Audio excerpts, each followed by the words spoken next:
जय श्री महाकाल दोस्तों। आज मैं फिर आपको एक ऐसी कहानी सुनाने जा रहा हूँ जो आपका दिमाग खोल के रख देगी और कहानी को सुनने पर मजबूर कर देगी। ऐसी कहानी सुनाने जा रहा हूँ दोस्तों। लीजिए दोस्तों, बिना देरी के कहानी शुरू करता हूँ। हर स्कूल में दो तरह के बच्चे होते हैं। पहले वो जो आगे की बेंच पर बैठकर पूरे स्कूल में टॉप करते हैं, और दूसरे वो जो पीछे की बेंच पर बैठते हैं, जिनको टीचर कहती है तुमसे कुछ नहीं होगा। लेकिन रियल लाइफ में कहानी उल्टी लिखी जाती है। क्लास के टॉपर जहाँ लाइफ के पहले पन्ने पर ही अटक जाते हैं, वहीं पीछे बैठने वाला बैक बेंचर पूरी किताब लिख देता है अपने नाम से। ये कहानी है आरव नाम के लड़के की।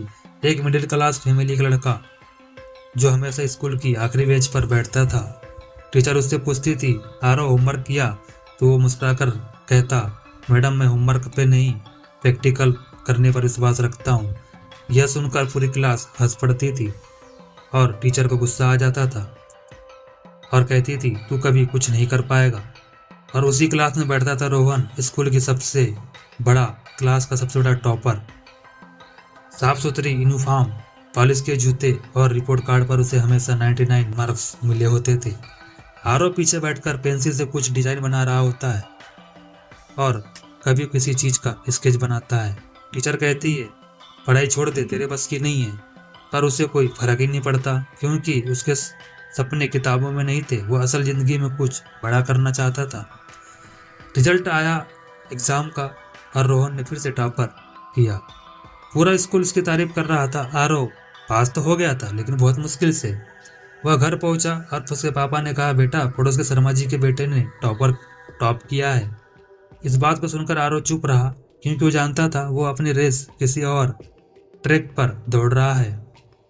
टॉपर रोहन ने आईआईटी में एडमिशन ले लिया। आरव ने लोकल कॉलेज में डिप्लोमा किया, लेकिन वहीं से एक स्टार्टअप आइडिया भी तैयार कर लिया। इसका नाम था स्मार्ट मैकेनिक्स, एक ऐसी मशीन जो खेतों को खुद पानी दे और सेंसर से मिट्टी नापे। यह देखकर सब लोग हंस पड़े। अरे वो बैक वेंचर कुछ बनाएगा? पर आरव दिन रात उस पर काम करता रहा। कभी पंखे का मोटर जोड़ता, कभी साइकिल की चैन निकालता, और उससे कभी रिग्रेट नहीं होता था और ना ही वो रिजल्ट की परवाह करता था। उसका जो पहला प्रोटोटाइप था वो फेल हो गया, और दूसरा जल गया, और तीसरा पानी में डूब गया। लेकिन आरव ने रुकना नहीं सीखा था। लोगों ने कहा अब छोड़ दे।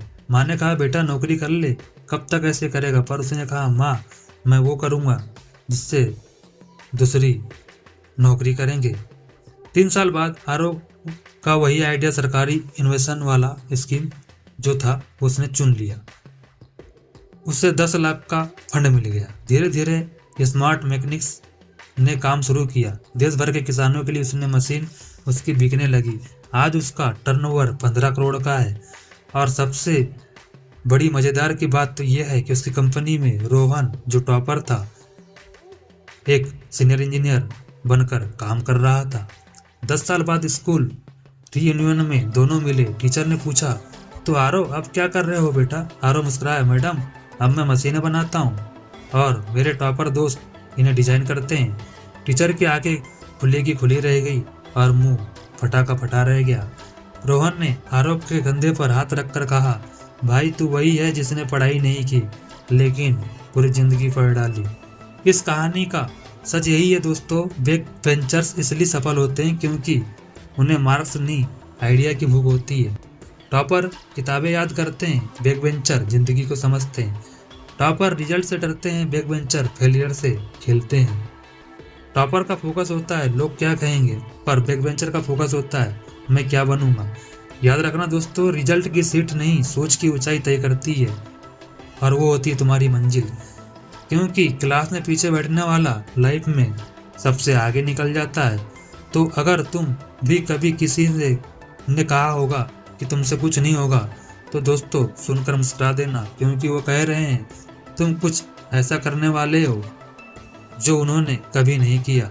यहाँ पर दोस्तों ये मोटिवेशनल कहानी समाप्त होती है। आपको ये कहानी कैसी लगी कमेंट बॉक्स में ज़रूर बताइए। आगे फिर मिलूंगा इसी कहानी के साथ। तब तक के लिए जय श्री महाकाल दोस्तों।